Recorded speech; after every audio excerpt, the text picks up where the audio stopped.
Thank you very much. It's a pleasure for me to be with you and share my research on Portuguese monastery apothecaries.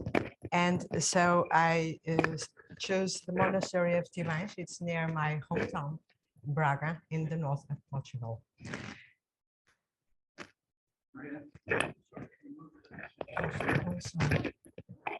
Okay, so following the establishment of liberalism in Portugal, characterized by profound and comprehensible anti-clericalism, in 1921, the Holy Tribunal of the Inquisition was abolished, fortunately. In 1834, the religious orders also became extinct. Their properties, which included valuable libraries and assets, were confiscated. The churches were preserved.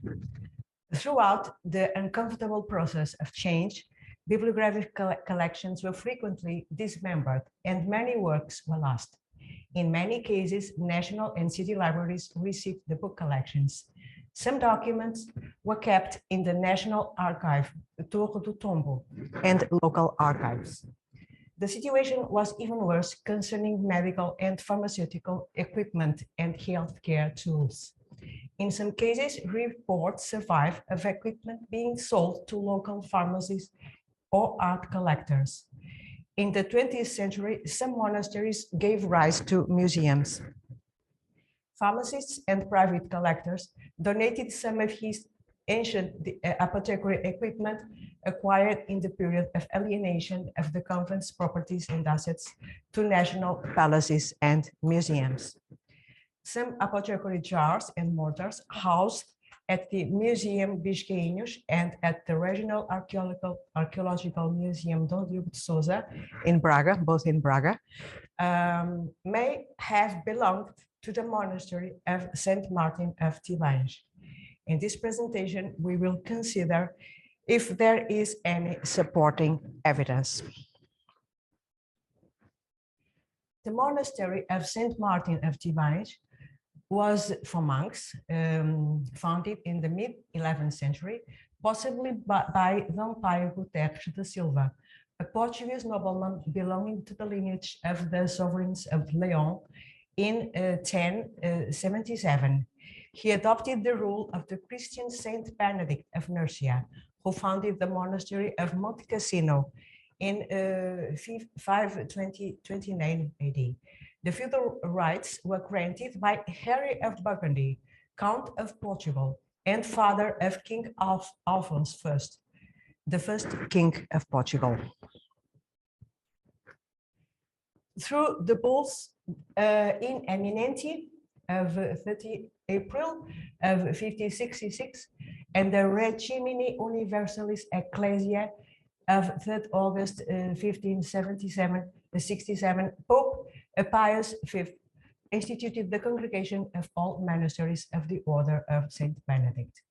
In 1570, Tibaes became the mother house of this congregation until the extinction of monastic orders, under the general ecclesiastic reform undertaken by the Minister and Secretary of State Joaquim António de Aguiar, carried out by the Commission of the General Reform of the Clergy, and by decree of 30 May, all convents, monasteries, hospices, and houses of all religious order became extinct. Friars and nuns were subject to their respective bishops until the death of the last nun, which would determine the date of the definitive closure. So, in these 2 years, the monastery was closed. The assets were sold at public auction. In 1864, the building was also sold. So everything was sold. Disaffected from its initial function of providing assistance, except to the religious, the monastery was handed over to the church, functioning as a parish. The monastery was dilapidated, abandoned, and falling into ruin until 1970s. In 1986, it was purchased by the Portuguese government again, so sold and purchased. A restoration project soon started, recovering the building, the fence, and gardens. A museum was created on the site, and the history of the monastery was recovered. Numerous studies have been published covering the religious and architectural aspects of the monastery. Monastic libraries were important centers of culture, as we know. Knowledge and medical culture, as friars dedicated themselves to the assistance of the sick and poor members of the population. So in 2016, these two authors, Leitão and Gurevich, listed the survivals from these libraries in the most complete survey to date of the catalogs of inventories of the libraries of Portuguese religious institutions. So 500 libraries were irretrievably lost. That's a big deal. The volume provides information on where their surviving manuscripts, incunabula, and printed books are currently housed.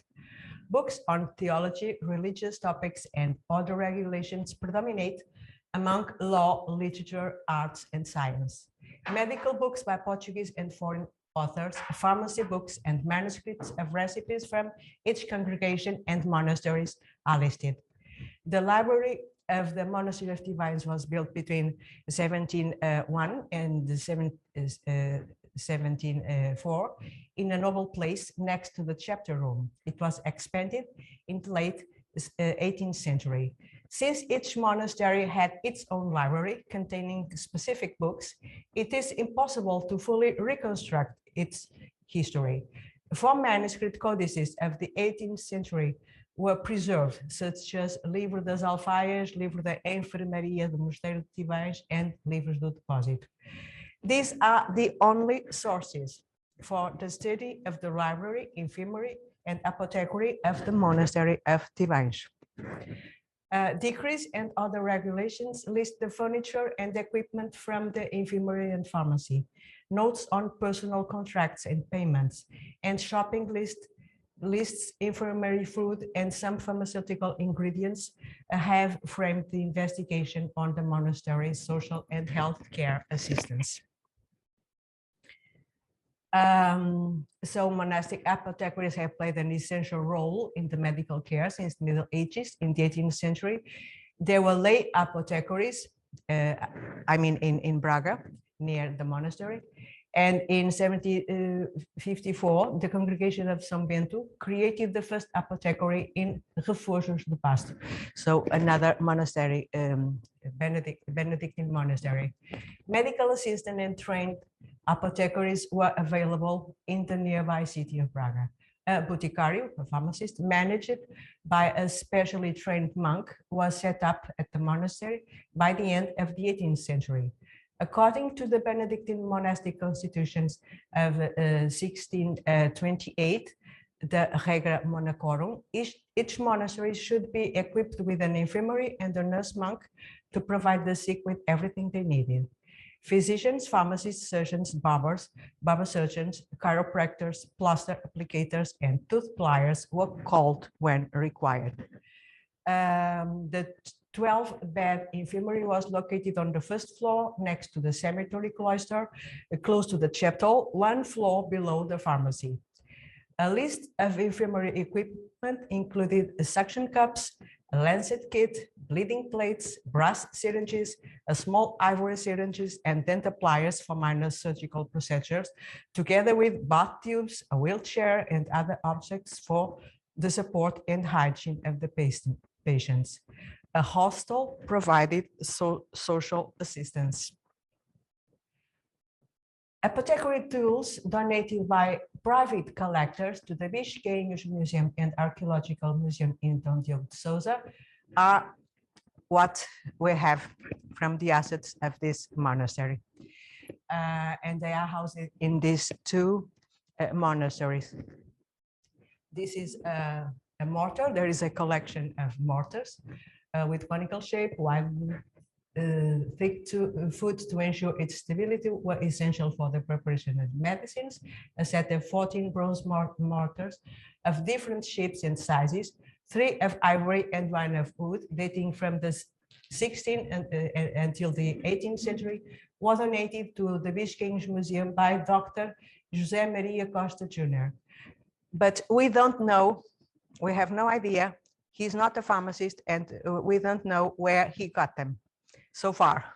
It's being investigated by the historians of Braga, but so far they found no way of knowing where he got these items. And these mortars and other apothecary materials were displayed for the first time at an exhibition at the Biscaynes Museum in 1992. The collection of pharmacy apothecary jars from the Biscaynes Museum includes pieces of earthenware, mainly albarellos, dating from 17th, 18th, and 19th centuries. The names, well, you know, I don't have to read it. The meaning of albarello.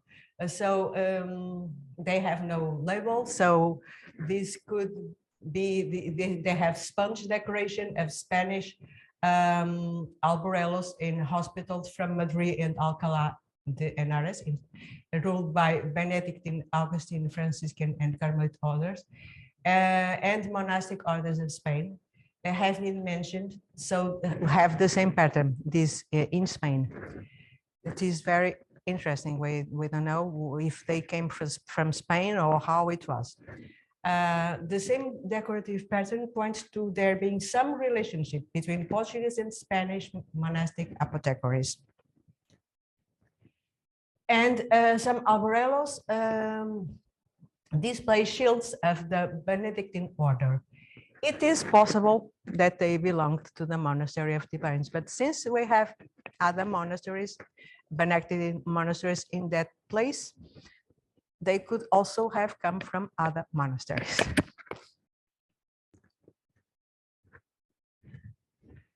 From 1725, the acquisition of numerous drugs is mentioned long before the existence of the apothecary. In 1759, the Society of Jesus was expelled from the Portuguese Empire for political and economical reasons, because they had many power. And so up to this time, the Jesuitic apothecary was the usual supplier of drugs to the monastery. So this can give us some insights. The ingredients were sometimes carried in their containers. The Jesuits were leading apothecaries all around the Portuguese Empire. A Jesuitic pharmacopoeia was kept secret in a manuscript from 1766, housed in the Jesuit Archive of Rome. But it is possible that this Jesuitic pharmacopoeia was shared, some of their, because they were secret. It was, this time it was the Book of Secrets, so it was only known by the Jesuits and protected. But it is possible, since they were suppliers, that the recipes are the same. After the expelling of the Jesuits, the apothecary of the Carmelite order was the official supplier to the monastery of Tibaes. It is possible the white albarello jar with blue decorative shield of the Carmelite order originally belonged to the monastery of Tibaes, and the other albarello with blue decoration bearing the dark red painted shield with the Dominican order, a female monastery of Dominican order in Guimarães, a city near Braga. But so far, I found no relationship of this order with the apothecary of the monastery of Tibaes. In this collection, there are more albarellos from Spain or related to Spain. So this white albarello bearing the shield of the congregation of Medina de Rio Seco, Valladolid. It is in Spain, north of Spain, near Braga, right near Braga. Displays an inscription reading Monastery de Matallana. It refers to the royal monastery of Santa Maria de Montallana in Valladolid.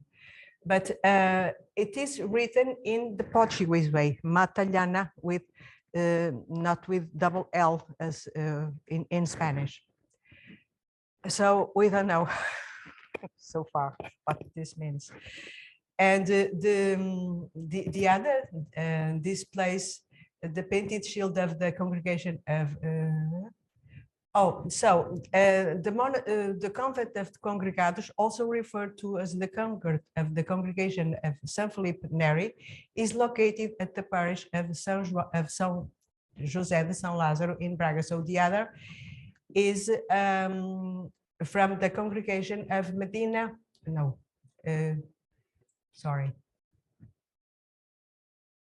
Oh, Medina de Rio Seco, yes. No, San Felipe Neri, where the monastery of Tibaes purchased the apothecary ingredients. It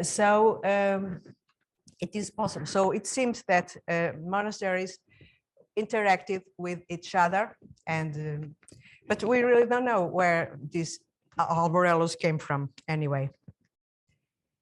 And these two alborellos are very interesting because they may either have been bought in Spain or may somehow document a close relationship between Portuguese and Spanish monastic apothecaries in the 18th century. An apothecary from the convent of St. Thomas and its corresponding storage from Talavera had a shield of the Dominicans of Manacor, Mallorca, above a two-headed crowned eagle, just like these two alborellos. And now this some with labels of ingredients. This is ointment of mercury. It is listed in the infirmary shopping list. The Jesuitic manuscript gives numerous recipes in which mercury is an important ingredient for syphilis, gonorrhea, and a wide range of skin diseases like scabies, pruritus, or lice, sometimes obviously referring to sialorrhea, a hazardous symptom of mercury poisoning. Mercury was also used in recipes against ascariasis and with other ingredients. Coralline, a calcareous alga growing in corals and shells with astringent properties, was one of them. The white earthenware apothecary pot with blue decoration displays two diagonal lines defining the label of this product. So it was not easy for me to find the meaning of coralline, but I think it is. Here we have China root, raiz da China, identified with several species of smilax, was a less dangerous therapeutic agent than mercury, used in the treatment of syphilis from the 16th century onwards. And on the right, we have this beautiful alborello with the peony seed. So this fortunately has no problems. And peony seeds were also used as spices, were a folk medicine for convulsions and a wide range of other ailments. And here we have two, a pot and an alborello with dictum and dict regis. Both are containers of Dictamus dittany, original from Crete, a flowering plant used since ancient times to help women in labor. The winged female figure certainly alludes to the easing effect attributed to Dictamus, this one. During the Middle Ages, it was used to produce a Benedictine liquor that is still produced. And To finish, this magnificent albarello with the script "Eu Agrippa," Unguentum of Agrippa.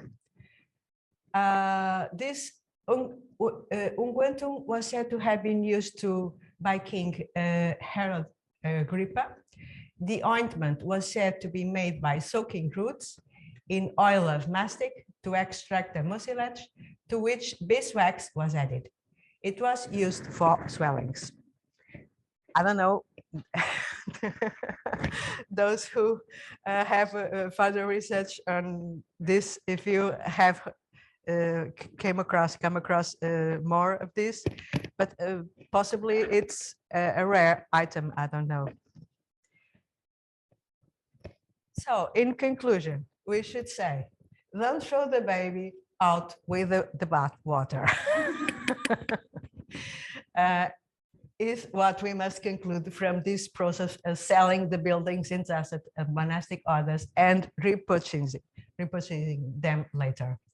Many monasteries are museums like Museum of Azulejo, Tile Museum, Museum of Aveiro, or National Palace of Mafra, to give a few examples. So now these monasteries that were sold are currently some of the best museums we have. Fortunately, some manuscripts at the library can help recover the history of the infirmary and apothecary of the monastery of Tibaes, which I didn't bring but we know the names of pharmacists and physicians. So we have a lot of information on the infirmary. The study of the albarellos from the Biscaynes Museum and Archaeological Museum Dom Diogo de Sousa provides exciting relationships with other monasteries, even from Spain, and on pharmaceutical ingredients that were possibly used in the monastery of Tibaes. However, no certainty has been established.